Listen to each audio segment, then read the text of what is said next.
কিভাবে শুধু আপনি পাসপোর্ট দিয়েই কি ইমার্জেন্সি ড্রাইভিং লাইসেন্স প্রিন্ট করাতে পারবেন কিনা? হ্যাঁ, আপনি কিন্তু পারবেন। তো অবশ্যই প্রসেসটা একটু শুনুন।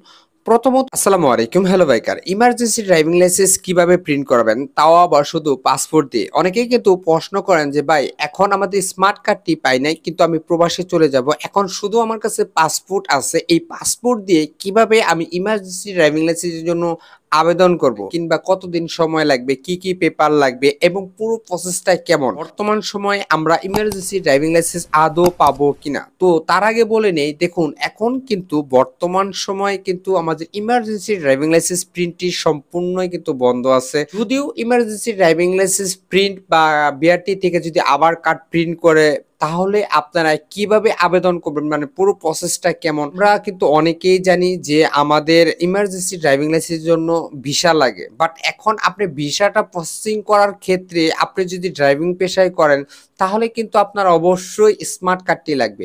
মানে স্মার্ট কার্ড ছাড়া কিন্তু এম্বাসিতে অ্যালাও যেহেতু করেন আপনি স্মার্ট কার্ডের দিকে, আর এদিকে আপনি স্মার্ট কার্ডও পাচ্ছেন না। তাহলে কিভাবে শুধু আপনি পাসপোর্ট দিয়েই কি ইমার্জেন্সি ড্রাইভিং লাইসেন্স প্রিন্ট করাতে পারবেন কিনা? হ্যাঁ, আপনি কিন্তু পারবেন। তো অবশ্যই প্রসেসটা একটু শুনুন। প্রথমত হচ্ছে আপনারা যদি একটা ড্রাইভিং লাইসেন্সের জন্য আবেদন করছেন বাট কারো অনেকের ক্ষেত্রে কিন্তু ১ বছর, ২ বছর, কারো ৬-৭ মাস হয়ে গেছে। এখনো স্মার্ট কার্ডটি পান নাই এবং আপনারা প্রবাসেও যেতে পারতেছেন না। তো এখন আপনারা কি করবেন? কারো ক্ষেত্রে ২ মাস, ২.৫ মাস, ৩ মাস সময় আছে। এখন আপনারা অলরেডি প্রবাসে চলেই যাবেন। সবকিছু ফাইনাল হয়ে গেছে। কিন্তু শুধু এই স্মার্ট কার্ডের জন্য পারতেছেন না। তো তারা কিন্তু আপনারা প্রথমত হচ্ছে আপনারা ১ম এবং লাস্ট আপনারা যে ড্রাইভিং লাইসেন্সের জন্য আবেদন করছেন, আপনার লার্নার কার্ড কত তারিখে আপনি ইস্যু করছেন ফার্স্ট, ওইটার কিন্তু একটা কপি লাগবে।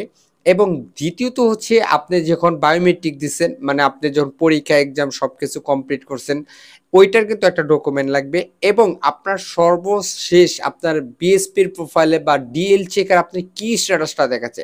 দেখুন ডিএল চেকারের স্ট্যাটাস এবং বিএসপির প্রোফাইল স্ট্যাটাস কিন্তু দুইটাই কিন্তু আলাদা। আপনার বিএসপির প্রোফাইলে স্ট্যাটাসটা দেখাচ্ছে আপনারা কবে এক্সাম দিচ্ছেন, কবে টাকা পেমেন্ট করছেন এবং কবে আপনার ই পেপার পাইছেন এবং আপনার স্মার্ট কার্ডটি কবে আপনার বিআরটি থেকে আপনার পোস্ট অফিসে পাঠানো হয়েছে এবং আপনি ফাইনালি স্মার্ট কার্ডটি ডেলিভারি পেয়েছেন কিনা, কিংবা আপনি ডেলিভারি পান নাই সেটা আবার স্মার্ট কার্ডটি ব্যাগ হয়ে বনানী মেইন হেড অফিসে চলে গেছে। তো এই ধরনের টুকিটাকি কিন্তু সব স্ট্যাটাসটাই কিন্তু আপনার বিএসপির প্রোফাইল আপনি দেখতে পারবেন। আর ডিএল চেকারে যে স্ট্যাটাসটা দেখতে পারবেন যে আপনি বায়োমেট্রিক দেওয়ার জন্য রেডি ফর প্রিন্ট আছে, কিংবা আপনার ড্রাইভিং লাইসেন্সটি অ্যাপ্রুভ দিয়েছে কিনা, কিংবা আপনার ড্রাইভিং লাইসেন্সটি এখন সর্বশেষ কি স্ট্যাটাসটা আছে এবং আপনার স্মার্ট কার্ডটি কেন প্রিন্টের জন্য পাঠানো হচ্ছে না। তো এই ধরনের সকল স্ট্যাটাস কিন্তু অবশ্যই আপনার বিএসপির প্রোফাইল এবং ডিএল চেকার। তো অবশ্যই আপনারা কিন্তু আপনাদের বিএসপির প্রোফাইলের যে স্ট্যাটাসটা এটার স্ক্রিনশট এবং আপনার যে ডিএল চেকারের যে স্ট্যাটাসটা সেটার কিন্তু স্ক্রিনশট অবশ্যই কিন্তু লাগবে।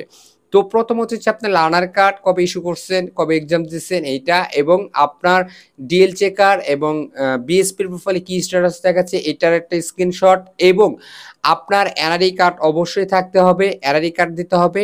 এবং আমরা কিন্তু জানি যে প্রবাসে যেতে হলে আমরা অবশ্যই কিন্তু পেশাদার মানে কাজে যাই। তাহলে আপনি পেশাদার ড্রাইভিং লাইসেন্স করার ক্ষেত্রে কিন্তু অবশ্যই আপনাকে কিন্তু ডোপ টেস্ট করতে হবে এবং ডোপ টেস্টের রিপোর্টে আপনি কি আসছে, নেগেটিভ না পজিটিভ, এটারও কিন্তু ডোপ টেস্টটা কিন্তু লাগবে। এবং আপনি যখন প্রবাসে চলে যাবেন, মানে প্রবাসে যাওয়ার জন্য কিন্তু আমরা সবাই মেডিকেল করি, মানে আমাদের শরীরে কোনো সমস্যা আছে কিনা ডোপ টেস্টটা করি কিন্তু আমাদের ড্রাইভিং লাইসেন্সের জন্য। এবং আমরা যদি প্রবাসে যাই তাহলে আমরা মেডিকেল করি আমাদের নিজের শারীরিক কোনো সমস্যা আছে কিনা। এইটার কিন্তু অবশ্যই আপনার পুরো ফাইল মানে আপনার পুরো পেপারটা কিন্তু লাগবে যে ওখানে কোনো সমস্যা আছে কিনা, মানে সবকিছু ঠিকঠাক থাকলে কিন্তু আলহামদুলিল্লাহ। আর অবশ্যই আপনার পেপারগুলো সবকিছু জেনুইন হতে হবে। এখন দালাল উল্টাপাল্টা বললো এটা কিন্তু হবে না। তো আপনার মেডিকেল এনআরই কার্ড তো অবশ্যই বাধ্যতামূলক লাগবে। এবং আপনার যে পাসপোর্ট, মানে এখন যেহেতু আপনার ভিসা নাই, পাসপোর্ট এটা কিন্তু আপনার অবশ্যই অরিজিনাল এবং ফটোকপি দুইটাই কিন্তু লাগবে।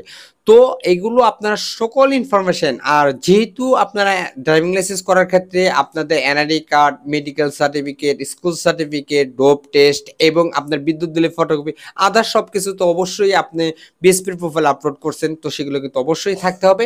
তো এই ডকুমেন্টগুলো নিয়ে কিন্তু আপনারা আপনাদের সার্কেল অফিসে যাবেন। এখন অনেকেরই কিন্তু ড্রাইভিং লাইসেন্সগুলো করছেন আপনাদের নিজের যে সার্কেল অফিসটা, ওখানে গিয়ে প্রথমত হচ্ছে যদি ওখান থেকে আপনাদের কোনো ফ্যাসিলিটি দেয় এডি স্যার, ওনার যদি কোনো কিছু করে দেয় তাহলে তো আলহামদুলিল্লাহ। যদি ওখান থেকে যদি না করে দেয় তাহলে কিন্তু আমাদের ড্রাইভিং লাইসেন্সের বনানীর যে মেইন হেড অফিস ওখানে কিন্তু আপনাকে আসতে হবে এবং ওখানে আসার পর আপনাদের সকল ইনফরমেশন সকল কিছু আপনার অবশ্যই ২টা ফাইল তৈরি করবেন। ফাইলগুলো নিয়ে কিন্তু আপনার বনানীর যে মেইন হেড অফিস আছে এখানে এসে কিন্তু আপনাকে জমা দিতে হবে। এখন ওখানে এসে কিভাবে জমা দিবেন? প্রথমত হচ্ছে আপনারা নিচতলা থেকে একটি টোকেন নেবেন যে আপনার কি সমস্যা, মানে আপনি অবশ্যই ইমার্জেন্সি ড্রাইভিং লাইসেন্সের জন্য আবেদন করবেন। তো ওখানে একটা আপনার টোকেন নেবেন এবং টোকেন নেওয়ার পরে আপনার কত নাম্বার রুমে এটা জমা দেবেন, কোথায় জমা দেবেন সকল ইনফরমেশন কিন্তু ওখান থেকে বলে দিবে।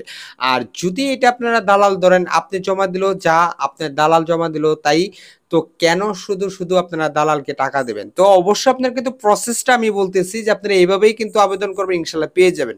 এবং আমাদের এই পরিবারে অনেক ভাই ব্রাদার কিন্তু সেম অনেকেই পেয়েছেন এবং কয়েকদিন আগেও কিন্তু অনেক ভাই ব্রাদারের সাথে কথা হয়েছে। তো তাদেরগুলা কিন্তু আগামী ২১ তারিখে ডেলিভারি দেওয়ার কথা আছে। এখন দেখা যাক তাদেরগুলা কি হয়, কি পায় কি পায় না।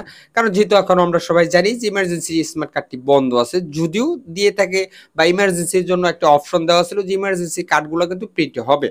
তো এগুলো পেপারগুলো জমা দিয়ে যদি আপনি সরাসরি এডি স্যারের কাছে জমা দিতে পারেন তাহলে আলহামদুলিল্লাহ আপনার সকল কাজগুলো কিন্তু খুব দ্রুত এবং অবশ্যই এখন কিছুই অনলাইন সিস্টেম যে আপনি আদৌ আপনার সকল কিছু ঠিকঠাক আছে কিনা আপনার সবকিছু কিন্তু সত্যায়িত করবে, মানে সবকিছু যাচাই বাছাই করার পরে যদি দেখে যে হ্যাঁ আপনি প্রবাসে যাবেন তাহলে কিন্তু আপনি স্মার্ট কার্ডটি খুব দ্রুত সময়ে আপনি স্মার্ট কার্ডটি বর্ডারের মেইন অফিস থেকে আপনাকে প্রিন্ট করে আপনার পোস্ট অফিসের উদ্দেশ্যে পাঠানো হবে। এখন কতদিন পরে পাবেন দেখুন, পাওয়ার ক্ষেত্রে কারো ১ দিনও লাগে, কারো ১০ দিনও লাগে, কারো ২ দিনও লাগে। তো এটার কোনো কিন্তু নির্দিষ্ট সময় নাই। আর অনেকেই যারা বলতেছেন যে ভাই আমরা দালালের মাধ্যমে এত টাকা দিয়ে অত টাকা দিয়ে এভাবে করব, ভাই শুধু আমিও যে কথাগুলো বললাম দালাল আপনাকে এই কথাগুলো বলবে, এই পেপারগুলাই চাবে, কিন্তু তারা শুধু আপনাকে হয়রানি করবে এবং লাস্ট মাস আপনাকে বলবে যে এখন ইমার্জেন্সি কার্ড প্রিন্ট বন্ধ আছে বা এই যে বিআরটি নোটিশ দেখুন বা এখান থেকে এটা হচ্ছে না, আপনাদের আরো কিছু সময় লাগবে। তো আপনারা কিন্তু আরো দ্বিতীয় হ্যাসেলে পড়বেন। তো আপনারা কিন্তু এইভাবেই যদি ড্রাইভিং লাইসেন্স গুলো আবেদন করে দেন পাসপোর্ট দিয়ে, ইনশাল্লাহ আপনারা কিন্তু যদি আপনি প্রবাসে জেনুইন ভাবে যান, মানে আপনার প্রয়োজন হয় স্মার্ট কার্ডটি অবশ্যই আপনারা পাবেন। যদি আপনি ফেসবুক পেজে থেকে থাকেন অবশ্যই পেজটি ফলো করবেন আর ইনবক্স তো অবশ্যই খোলা আছে। আর যদি আপনি ইউটিউব থেকে দেখে থাকেন তাহলে অবশ্যই চ্যানেলটি সাবস্ক্রাইব করবেন। তো ভালো থাকবেন, সুস্থ থাকবেন। আসসালামু আলাইকুম।